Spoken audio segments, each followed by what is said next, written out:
Il était une fois un des personnages les plus politiquement incorrects de l'histoire de la WWE, avec une gimmick sulfureuse qui n'était possible que dans la folie de l'Attitude Era à la fin des années 90, celle d'une star de film pour adultes. C'est un plaisir de vous retrouver sur Johnny Catch pour cet épisode final de cette série où on se plonge dans l'incroyable histoire de Val Venis, l'acteur porno du catch. Dans l'épisode précédent, qui est à ne surtout pas rater, on a pu voir comment Sean Morley est devenu Val Venis et toutes les coulisses croustillantes derrière la création et le lancement réussi de son personnage sulfureux.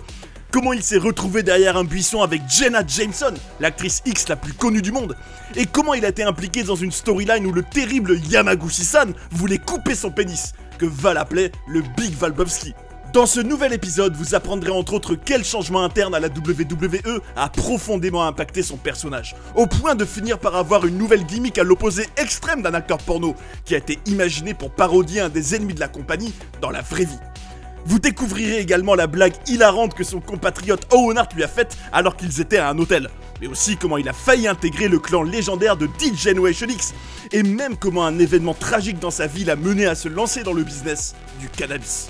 Et vous ne devinerez jamais ce que l'ancienne diva Sunny lui a chuchoté à l'oreille à quelques heures d'un show, ni avec quel drôle d'oiseau il a dû collaborer un jour, une personne qu'il a décrite comme étant l'une des plus bêtes qu'il ait vues de toute sa vie. Vous êtes bien sur Johnny Catch, Val Venis, l'acteur porno du catch, épisode 2, c'est parti!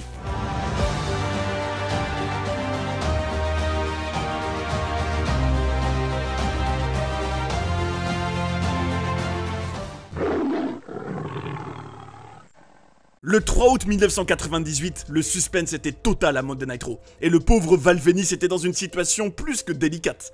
Le terrible Yamaguchi-san, qui voulait venger l'affront que l'acteur de film pour adultes lui avait fait en convoitant sa femme, était sur le point de chopi son pipi, comme il disait. Mais au moment de vérité, la lumière s'éteint. Que s'est-il passé? L'étalon Venis s'est-il fait castrer? La réponse est non. Effectivement, après avoir fait croire la semaine suivante que le Big Valbovski, à savoir son pénis, s'était fait trancher, on aura le soulagement d'apprendre qu'en réalité, le dénommé John Wayne Bobbitt est venu éteindre la lumière et a sauvé Val. Et la présence de cet individu dans cette storyline n'est certainement pas anodine. Ce John Wayne Bobbitt s'est fait connaître par le grand public parce que son épouse Lorena, qui en avait eu sa claque de plusieurs années de violence, avait coupé son sexe avec un couteau de cuisine en pleine nuit. Par la suite, après une opération de près de 10 heures, le pipi de John Wayne Bobbitt a été rattaché à son corps et il a même tourné dans des films pornographiques. À propos de cet individu, Val Venis a révélé que c'est un des hommes les plus bêtes qu'il ait jamais rencontré, qu'il faisait littéralement des blagues de pénis non-stop, ce qui est quand même quelque chose d'assez cocasse vu ce qui lui est arrivé. Cette storyline se terminera avec Val Venis qui aspergera d'eau ses ennemis avec son nouveau pistolet. Mais est-ce que c'était vraiment de l'eau ? En tout cas, accrochez-vous, parce qu'à partir de là, on va assister à la grande explosion, puis à la déchéance de Val Venis. Et vous allez voir que c'est le cas de le dire, l'acteur porno du catch a fini au fond du trou.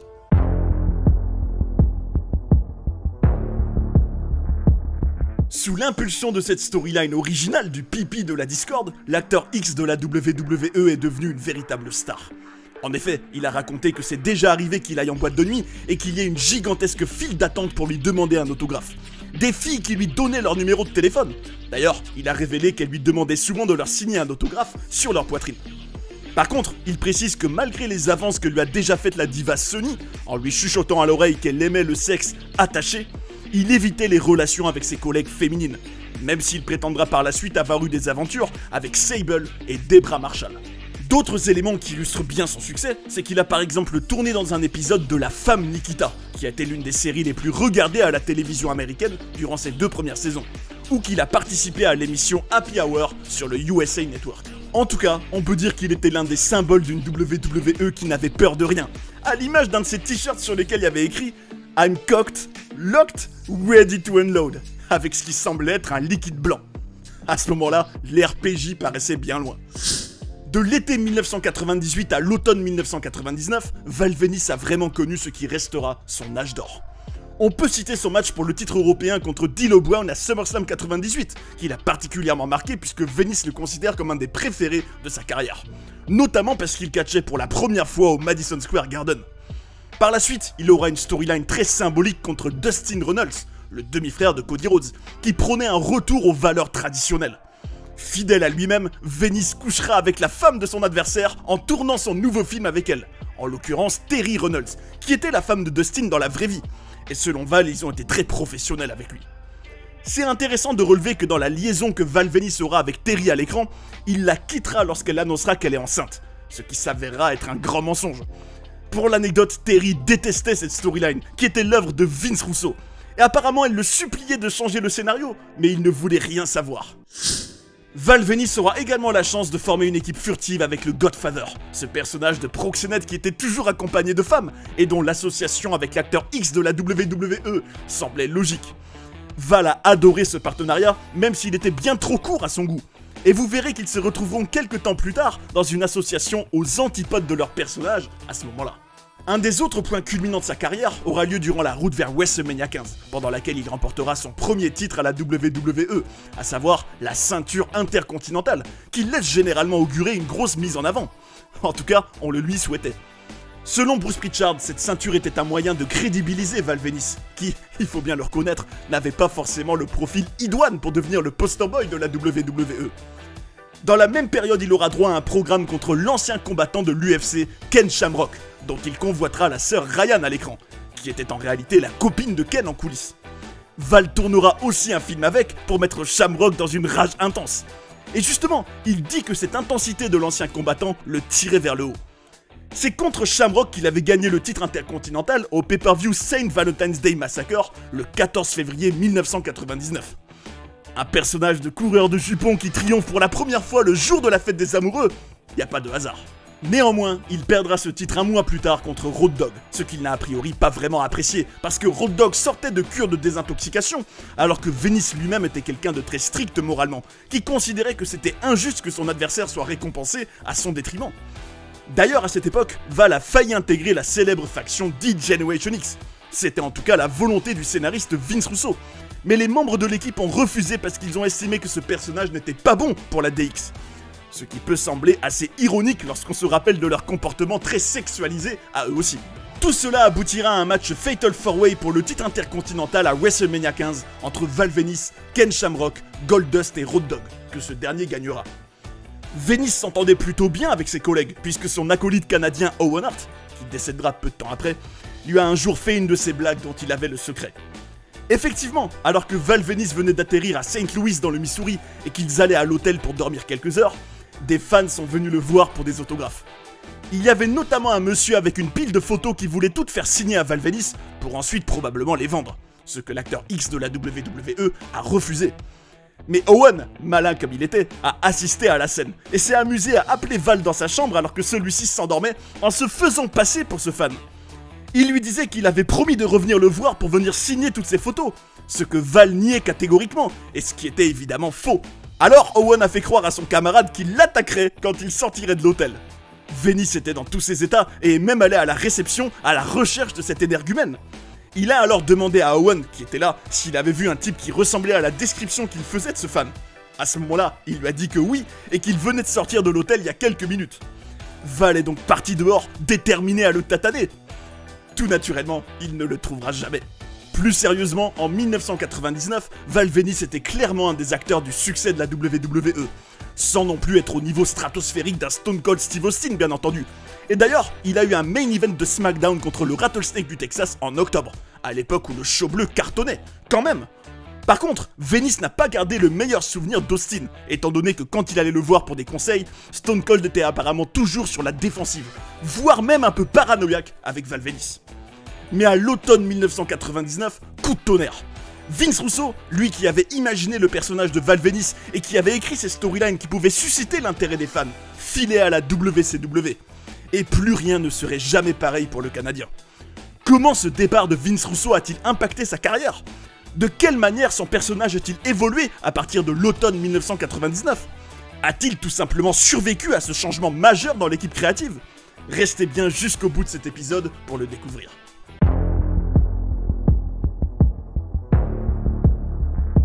Une fois que Vince Russo n'était plus là pour imaginer des storylines dignes d'intérêt pour Val Venis, ce personnage d'acteur de film X ne sera plus jamais le même. Alors certes, on peut malgré tout mentionner qu'en décembre 1999, soit 2 mois après que Vince Russo soit parti, Venice gagnera le titre européen à Armageddon, qu'il conservera pendant 2 mois, et qu'il sera même arbitre spécial à WrestleMania 2000 pour le match entre Terry Reynolds et The Cat. Ce jour-là, il s'est même permis une de ces blagues dont il a le secret. WrestleMania vient qu'une fois par an. Le Big Valbowski vient tous les soirs. Dans un registre similaire, on peut également se souvenir du jour où on le voyait aux toilettes en train de faire ses besoins à côté du Big Show, à qui il a osé dire, en apercevant son sexe a priori assez peu impressionnant. Et on t'appelle le Big Show? Bouah! Apparemment, ce jour-là, Val a vraiment entendu les fans exploser de rire dans l'arène après sa boutade, et c'est le segment qu'il a préféré dans toute sa carrière. C'est à noter qu'en avril 2000, Venice affrontera The Big Showbowski, à savoir la parodie que le Big Show avait faite de lui, qui était vraiment hilarante. Regardez comme il refait bien ses mimiques et comme le géant vit le personnage. Néanmoins, il y a 2 choses frappantes dans ce segment avec le Big Show. Le public réagit beaucoup moins à Val Venis, mais surtout, ce que l'acteur porno raconte sonne bien plus scripté, comme s'il récitait ce qu'on avait écrit pour lui, alors qu'on se rappelle qu'avant, ses promos étaient des co-créations. Alors qu'il raconte lui-même qu'au cours de ses premières années à la WWE, il était très content de la manière dont il était utilisé, il a fini par appréhender tout cela comme un simple job. Mais lui-même ne considère pas qu'il a fini par atteindre les limites de sa gimmick, mais que c'est bel et bien les nouveaux scénaristes qui posaient problème. Selon lui, quand Russo est parti, les scénaristes étaient désormais des fans de comics qui étaient incapables d'écrire pour son personnage. Un autre facteur a également eu une influence importante. Au fur et à mesure du temps, la WWE est devenue de plus en plus family-friendly. Par exemple, en décembre 1999, SmackDown passait de la classification TV14 à celle PJ. Et en octobre 1999, la compagnie de Vince McMahon est entrée en bourse, ce qui impliquait qu'elle devait faire bien plus attention à son image. Comment garder un personnage aussi sulfureux dans de telles circonstances? Alors que Val lui-même n'a jamais rejeté cette gimmick et qu'il ne demandait qu'à avoir de nouvelles storylines, plus personne n'était derrière lui, et tout ce qu'il proposait était refusé par les scénaristes. Et enfin, un autre élément crucial a eu un impact sur la destinée de Val Venis. En 1999, la WWE a été prise pour cible par le PTC, le Parents Television Council, un groupe qui militait pour des contenus responsables dans les médias et qui reprochait à la fédération d'avoir trop de sexualité et de violence dans ses shows. Avec le PTC qui faisait des siennes, la WWE perdait des sponsors qui ne voulaient plus être associés à l'entreprise. Donc d'une certaine manière, garder un personnage très sexualisé comme Val Venis signifiait de provoquer la colère du PTC, et en fin de compte, perdre de l'argent à cause des annonceurs qui s'en vont. On peut dire que ce PTC a largement contribué à sa déchéance, mais vous allez voir que la WWE et lui vont défier leur nouvel ennemi d'une manière pour le moins étonnante. Mais avant de passer à la suite de sa carrière, qui n'a pas fini de vous surprendre, j'aimerais rapidement vous demander de mettre un petit like si vous passez un bon moment. C'est pas beaucoup pour vous, mais croyez-moi, ça m'aide beaucoup. Avec le petit abonnement qui va bien, c'est caviar.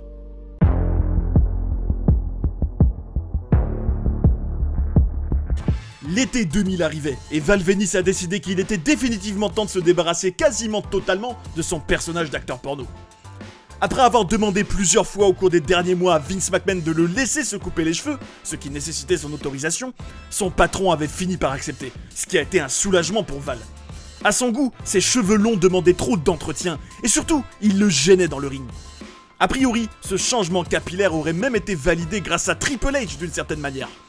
Effectivement, selon le catcheur canadien René Dupré, tous ceux qui avaient une coupe de cheveux trop similaire au ce Weeble Assassin, qui est quand même le beau-fils de Vince McMahon, étaient obligés d'en changer, dont Val Venis. Dans ce grand renouveau pour lui, Val allait également avoir la belle Trish Stratus comme manager, changer de bottes et de slip, devenir heel, et dans le ring ça va lui réussir, puisqu'il sera champion intercontinental cet été-là. La rivalité la plus mémorable qu'il aura avec ce nouveau look sera face à Rikishi, avec notamment un Steel Cage match à Fully Loaded en juillet. Venice a d'ailleurs dit qu'il avait adoré travailler avec Rikishi. Dans cet affrontement qu'il gagnera, on peut surtout se souvenir de ce moment où le bœuf samoan a fait un splash de 4 mètres de haut impressionnant. Personnellement, je trouve que cette nouvelle version de Val Venis n'a rien de spécial. Il est devenu banal à mes yeux, bien moins charismatique, et je trouve même qu'il avait besoin de Trish Stratus pour lui apporter de l'intérêt. Alors qu'il dégageait une confiance et un côté imprévisible dans le passé, je trouve qu'il avait plutôt l'air d'être le toutou de Trish. Au mois de septembre 2000, Val Venis va se faire kidnapper par une faction, et pas n'importe laquelle, le Right to Censor, RTC. Et à ce moment-là, une cloche résonne dans nos têtes. N'est-ce pas un nom qui ressemble sacrément au PTC, le Parents Television Council? En effet, le Right to Censor, qu'on pourrait traduire par droit de censure, était tout simplement une parodie du PTC, puisque ce groupe voulait recouvrir les femmes trop dénudées dans les shows, censurer les spots trop violents. C'était un groupe heel qui avait le don de taper sur les nerfs des spectateurs, avec notamment leur theme song qui était une alarme abrutissante. C'était une réponse cinglante de la WWE à son ennemi du PTC. On peut dire que fiction et réalité étaient mêlées, mais pour Val Venis c'était un contre-pied total. Il est passé d'acteur porno sulfureux qui célébrait la débauche à celui d'un type qui voulait faire disparaître le sexe des shows. Et c'est à noter qu'il a retrouvé dans ce groupe le Godfather, l'ancien personnage de Proxénète, qui était maintenant devenu le Goodfather. De son côté, Venis n'a pas vraiment pris plaisir dans ce nouveau rôle. Il trouvait que cela l'éloignait beaucoup trop de l'acteur porno qu'il adorait être. Et toujours devoir porter ses chemises et ses pantalons, y compris pour catcher, était très pénible car il y transpirait beaucoup.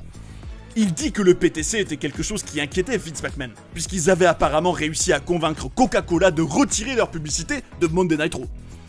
C'est une faction qui allait durer jusqu'au courant de l'année 2001, et avec le recul, le point culminant de Val Venis avec ce groupe restera un match à WrestleMania 17 contre Taz et APA. Il a également eu l'occasion d'affronter l'Undertaker en novembre 2000 à Raw, ce qui a été un honneur pour lui. Même si cela a eu le mérite de le garder occupé pendant quelques mois, c'est clairement une gimmick qui ne lui correspondait pas. Et on en vient à se poser la question suivante. La carrière de Val Venis était-elle désormais vouée à se terminer dans l'anonymat ?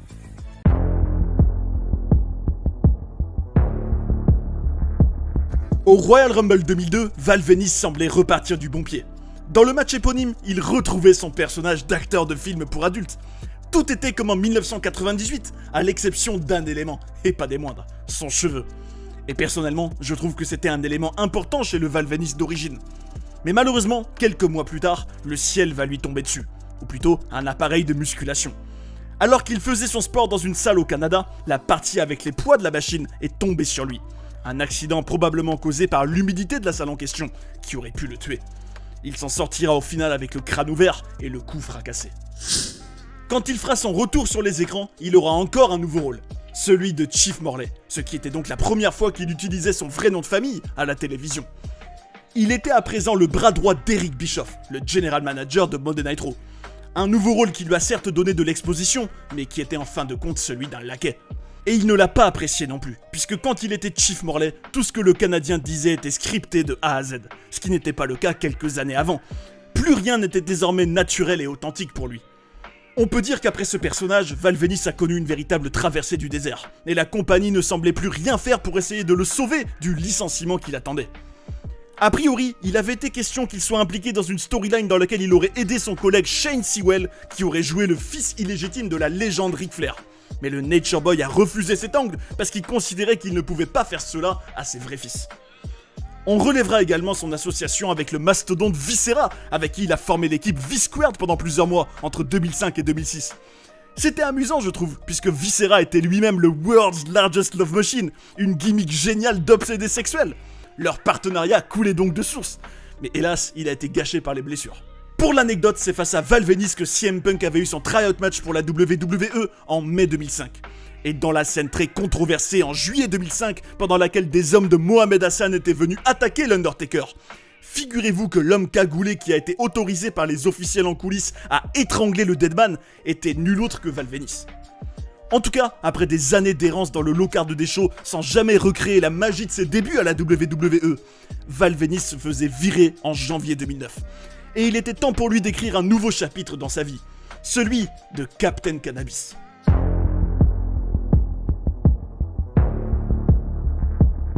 Après avoir entre autres travaillé au Japon, en Australie lors du Hulkamania Tour et à la TNA, Sean Morley a fini par prendre sa retraite en 2019, après un dernier match en avril.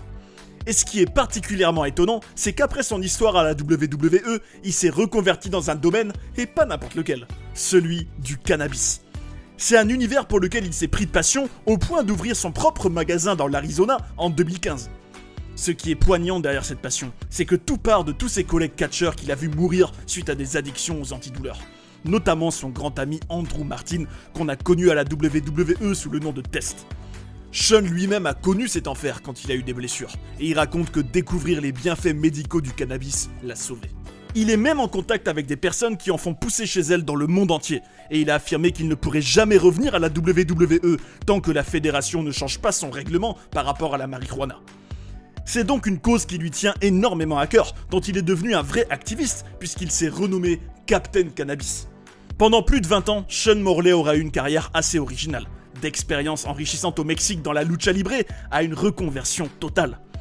Même si lui-même aurait aimé avoir un match contre le vétéran Ricky Steamboat dans son parcours, on ne peut que lui reconnaître sa longévité et son état d'esprit qui a toujours été loué par ses collègues.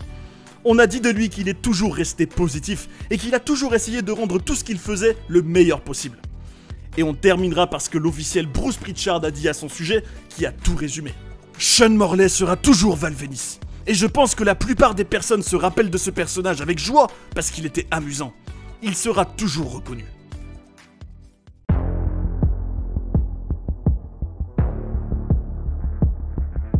Même pour une forte somme d'argent, je ne l'aurais pas fait. Mais de quoi parlait Val Venis? Quelle idée lui a-t-on proposé et a-t-il refusé, alors que pourtant on a bien pu voir qu'il est à l'aise avec beaucoup de choses? Justement, je tiens à vous proposer plusieurs extraits d'interviews qu'il a faites et elles vont vous captiver. Vous allez apprendre ce qu'il s'est exactement dit dans sa tête en passant des heures avec John Wayne Bobbitt. Ce qu'il pense des scénaristes qui ont succédé à Vince Russo à l'époque. Toutes les coulisses fascinantes autour du saut de Rikishi du haut de la cage sur lui. Aussi, une anecdote folle qui montre toute l'immaturité de Randy Orton. Et enfin, les détails touchants sur la manière dont il a vécu la mort de son ami Test et comment il a vaincu son addiction aux antidouleurs. Val Venis en interview. C'est parti. Laissez-moi vous dire quelque chose à propos du mec là, John Wayne Bobbitt. N'importe quel gars comme lui qui se fait chopi son pipi, pour de vrai, j'ai toute l'empathie du monde pour lui. Mais ce gars, pour être totalement transparent, je ne peux pas dire totalement qu'il est le gars le plus bête que j'ai vu de ma vie, parce que je l'ai uniquement vu à la WWE quelques fois, je le connais pas le mec. Mais je peux vous dire que les quelques heures que j'ai passées avec lui en coulisses, j'en suis arrivé à la conclusion qu'il était le plus gros abruti sur cette planète. En le côtoyant, tu comprends pourquoi son ex-femme en est arrivée à lui couper son pénis. La seule chose qui me vient à l'esprit quand je pense à John Wayne Bobbitt, c'est qu'il est l'être humain le plus idiot que j'ai rencontré de ma vie. Je peux pas le dire autrement. Il ne causait pas de problème, il traînait en coulisses normal, mais quand il ouvre sa bouche, il n'y a que de la bêtise qui en sort. À un point où tu te dis, oh mon Dieu, faut que je m'éloigne de ce type. Il ne faisait quasiment rien devant la caméra. Et de toute façon, tout tournait autour du Big Valbowski, pas vrai? Mais le problème, c'est ce qu'il disait en coulisses. Littéralement toutes les heures que j'ai passées avec lui, il n'a fait que des blagues de pénis, qui n'étaient même pas drôles. Il disait sa blague, qui n'était même pas drôle, puis il explosait de rire. Je le regardais avec un visage sérieux, en me demandant s'il y avait quelque chose que je comprenais pas.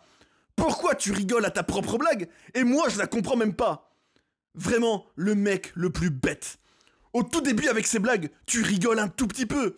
Ensuite, ça devient insupportable. Et ensuite, t'en viens même à te demander, est-ce que ce mec est vraiment réel? Je comprends pas ce type. J'ai rien contre lui personnellement, mais moins je lui parle, mieux je me porte. Mais bon, on ne pourra pas lui enlever que John Wayne Bobbitt a fait partie du plus grand cliffhanger de l'histoire de la télévision. Je dirais que la moitié des blagues que moi je faisais à l'époque venaient de moi. Certaines venaient des scénaristes. Et quand je n'avais pas d'inspiration, il y a deux personnes que j'allais voir. Al Snow ou Kane. Ils arrivaient toujours à trouver quelque chose. C'est marrant, parce qu'on n'imaginerait pas que Kane a cet esprit-là, mais il m'a dépanné plusieurs fois. C'est arrivé plusieurs fois qu'on écrive des blagues, que j'aille les dire à Vince McMahon, et qu'il me dise « Non, hors de question !» Quand le scénariste Vince Russo est parti, les nouveaux scénaristes venaient me voir en me disant chaque soir ce qu'on allait faire. C'est pas comme quand Vince Russo était là et venait me voir avec une idée. Il venait avec un script et juste quelques points clés.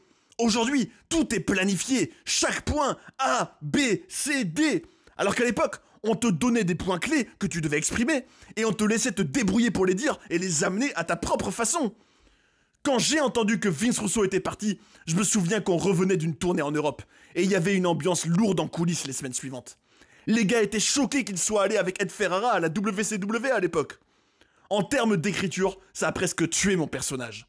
Les gars que la WWE a recrutés pour remplacer Russo et Ferrara, c'est des scénaristes, et ils peuvent écrire des bonnes choses. Mais en ce qui concerne le personnage de Val Venis, ils avaient aucune idée.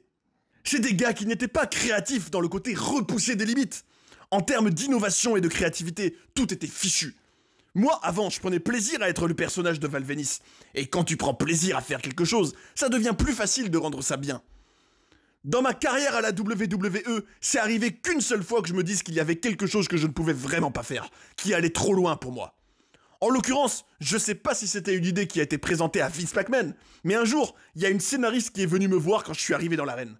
On s'est retrouvés à la cantine et elle m'a demandé si je me sentais confortable avec l'idée de faire un angle où une vidéo fuiterait et révélerait que le personnage de Val Venis n'était pas un homme à femme en réalité, comme on le croyait depuis toutes ces années, mais qu'il aimait aussi les hommes. En gros, il y avait cette idée que le personnage de Val Venis avait déjà fait du porno gay dans le passé. Et il y avait une vidéo qui venait révéler toute la vérité. J'ai dit absolument pas. Non. J'ai refusé sans la moindre hésitation. Et même pour une forte somme d'argent, je ne l'aurais pas fait. Et je n'ai rien du tout contre la communauté gay. C'est juste que c'était un personnage qui m'a rapporté de l'argent en étant un homme à femme. Et j'avais également conscience qu'après avoir pris ma retraite, c'est ce personnage d'homme à femme qui me permettrait de gagner encore un peu d'argent dans des séances de dédicaces par exemple. Personnellement, le titre intercontinental, je l'ai toujours beaucoup aimé, depuis que je suis tout jeune. Je le vois comme le titre des travailleurs. Tu avais des mecs comme Mr. Perfect et beaucoup d'autres excellents catcheurs qui ont détenu cette ceinture et ils savaient vraiment bien catcher. Le titre WWE est cool parce que c'est là où il y avait toute la tension, tout l'argent. Mais pour moi, les gars qui étaient les champions intercontinentaux étaient les plus gros travailleurs de la compagnie en termes de performance in-ring. Alors, quand on m'a donné cette ceinture, c'était un honneur. Je me rappelle que le jour où Rikishi a fait le plongeon du haut de la cage sur moi, j'étais dans un état d'esprit où il fallait faire en sorte que ça ait l'air le plus réel possible. À l'époque, il y avait beaucoup de choses à la WWE qui se passaient et où je me disais qu'ils auraient dû ajouter quelques petits éléments parce que passer directement de A à D ne semblait pas réaliste. Mais pour ce spot avec Rikishi, on allait directement de A à D et il y avait un risque que ça ne paraisse pas réel. Mais on se disait qu'en prenant le temps d'aller jusqu'en haut de la cage, en créant cette image et ce drama, les spectateurs oublieraient que je suis allongé dans le ring à ne rien faire. En tant que catcheur qui veut que ça paraisse réaliste, c'était absurde que je reste allongé dans le ring. Mais l'équipe de production a gardé les caméras sur Rikishi, sur son visage, sur lui qui marche en haut de la cage. Tous les fans se disaient « pourvu qu'il tombe pas, pourvu qu'il tombe pas ». Tout l'argent, c'est dans son visage et ses expressions faciales. En le regardant, les fans oubliaient que j'étais allongé dans le ring. Ils se demandaient pas pourquoi je m'écartais pas. Heureusement, grâce à toute cette mise en scène, ça a été. Parce que dans la vraie vie, je me serais écarté évidemment. Toute l'attention était sur Rikishi. Ça a fonctionné parfaitement. C'était tout le travail de Kevin Dunn et des caméramans. Rikishi a vraiment été très bon. Il a pris soin de moi, il ne m'a pas blessé. Bon, c'est sûr que c'est pas du ballet. Mes matchs préférés dans la WWE, il y en a beaucoup. C'est difficile d'en choisir un seul. Je pourrais dire SummerSlam 1998 contre D'Lo Brown. C'est un excellent match. Bien sûr, tous mes matchs contre Rikishi, notamment le Steel Cage dont on a parlé, où il a sauté du haut de la cage sur mon immense carcasse. C'était génial. Ceux que j'ai eus avec Chris Benoit, avec Ken Shamrock, étaient super aussi. Mais les plus mémorables, je dirais que c'est Rikishi qui saute de la cage et SummerSlam 1998. C'était la première fois que je catchais au Madison Square Garden de ma vie, et j'ai eu la chance que c'était en pay-per-view. Le segment de ma carrière que je préfère, ça n'avait rien à voir avec le catch, à part le fait que ça a mené à un match, certains s'en rappellent peut-être. Je crois que ça s'appelait JTV, et j'étais aux toilettes en train de pisser juste à côté du Big Show qui pissait aussi. Je tourne la tête plus ou moins vers lui en regardant vers en bas, et je lui dis « Et on t'appelle le Big Show !» Tout naturellement, Big Show termine ce qu'il a à faire, se tourne, m'attrape et me jette sur un mur. Quand j'ai entendu les fans exploser de rire, je me suis dit que ça, c'était un moment génial dans l'histoire des programmes WWE, très mémorable. Vous savez, mes premières années à la WWE, quand j'étais l'acteur porno Val Venis, j'étais vraiment très content de la manière dont j'étais utilisé. Il me mettait en avant et je passais du bon temps. Mais quand j'étais dans le Right to Censor, c'est devenu un travail. Je me disais, oh là là, j'ai pas envie de faire ça. Mais bon, je le fais quand même. Je comprenais les raisons politiques derrière ça. Quand Vince Russo n'était plus là et qu'on essayait de me relancer comme le personnage originel de Val Venis, ce n'était plus pareil. Les gars qui étaient en charge de l'écriture des shows étaient des fans de comics. Ils aimaient les personnages de comics. Et c'est sûr que le personnage de Val Venis n'était pas un personnage de comics. Aucun scénariste n'était capable d'écrire pour ma gimmick. Et en parallèle, la WWE allait de plus en plus vers le PJ. Rien n'allait en la faveur du personnage sulfureux de Val Venis. Pendant la dernière moitié de mon temps à la WWE, j'étais un peu déçu du développement de mon personnage. Il faut savoir que le Right to Censor n'a probablement pas duré plus longtemps, parce qu'une fois qu'on l'a lancé, j'ai remarqué que la couverture médiatique qui était donnée au Parental Television Council, dont on se moquait à travers nos personnages, était moins importante. On n'avait pas les retombées médiatiques que eux avaient avant. Quand on parlait moins du PTC dans les médias, le right to censor a été de moins en moins utilisé. Une fois que le PTC n'était plus un problème, la faction s'est plus ou moins effondrée.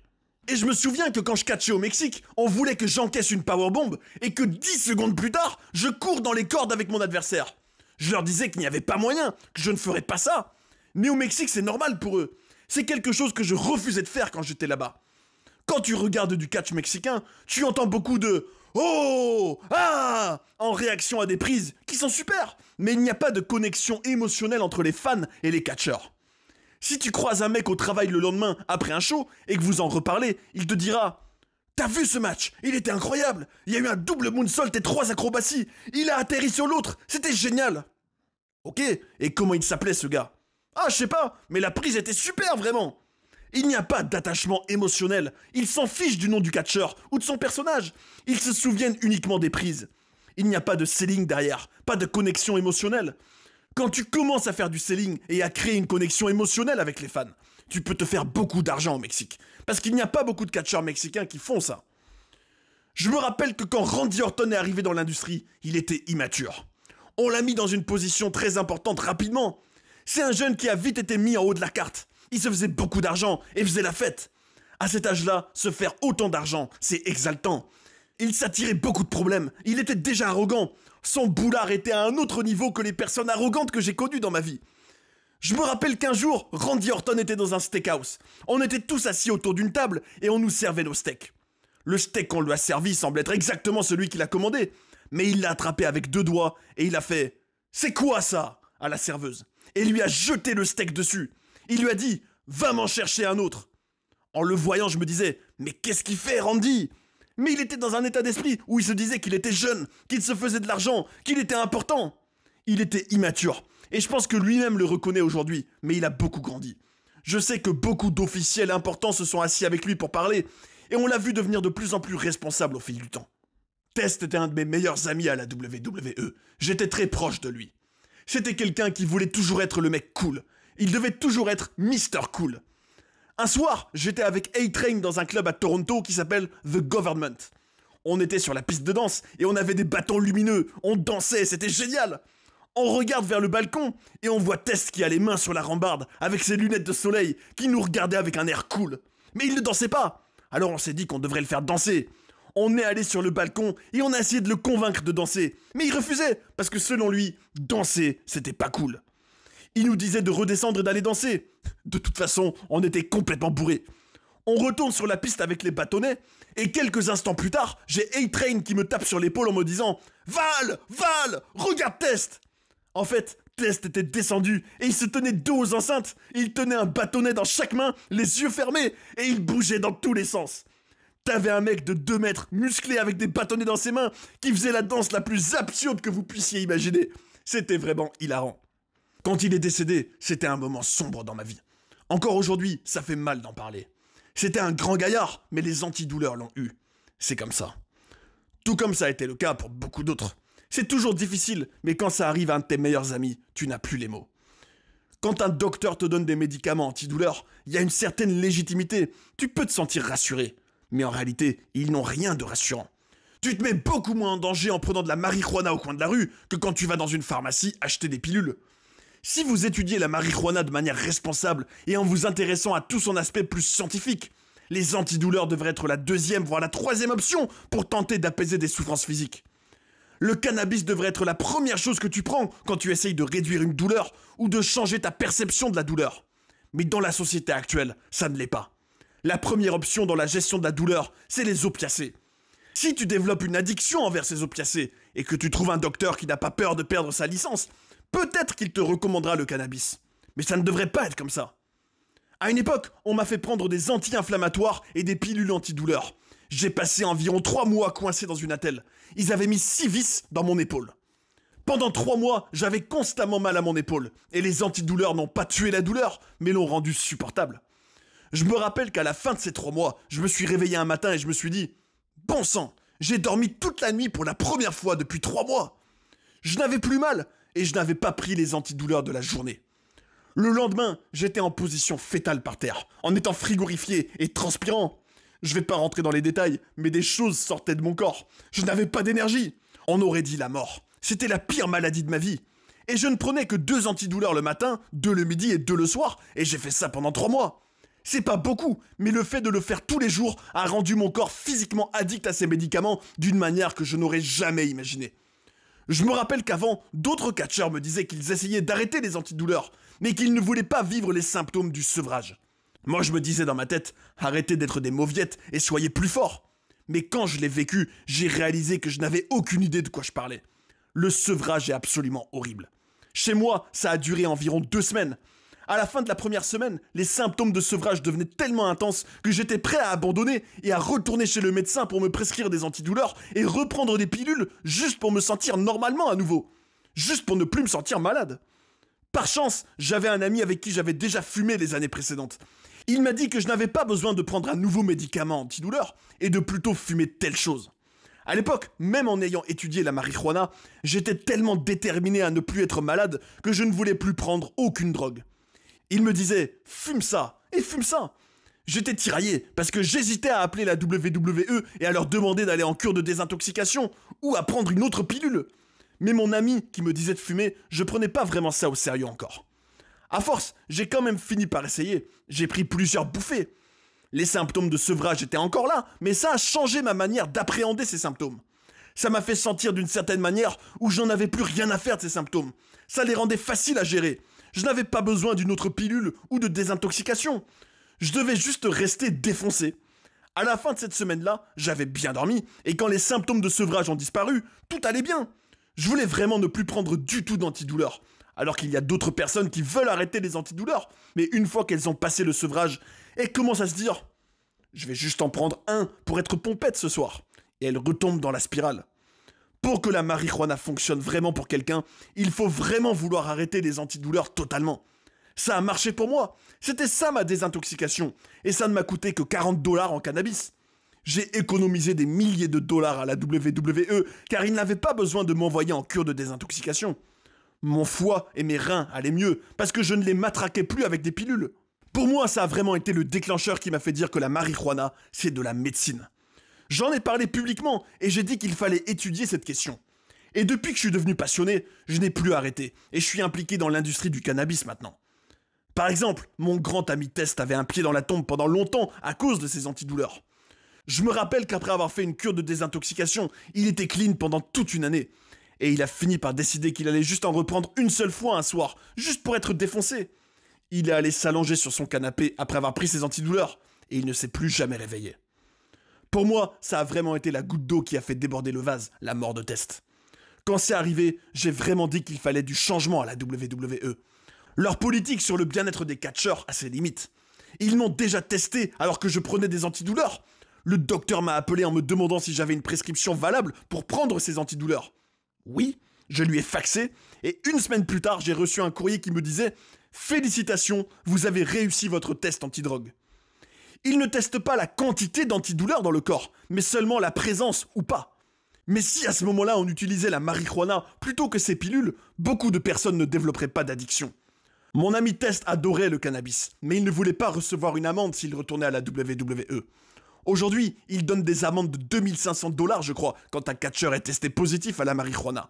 Donc les gars n'en prennent pas, et à la place, ils ont des prescriptions pour pouvoir prendre des opiacés. Et c'est ok. Et voilà pour ces interviews de Val Venis. Comme on a pu le voir, cet homme est un vivier à anecdotes, avec des avis tranchés sur beaucoup de choses.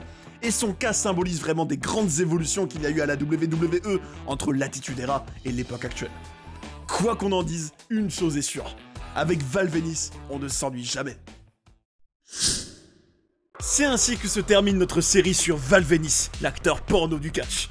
Comme on a pu le voir, il a quand même été un acteur assez important à la WWE à la période où elle connaissait un succès historique, puisqu'il avait par exemple eu un match de 8 minutes contre Jeff Jarrett dans le Monday Night Raw le plus regardé de tous les temps, avec près de 10 millions de téléspectateurs le 10 mai 1999. Bien sûr, ce show était surtout porté par un main event avec Stone Cold, The Rock, Vince McMahon, Triple H et l'Undertaker, mais le Big Valbowski a été un rouage de cette grande machine.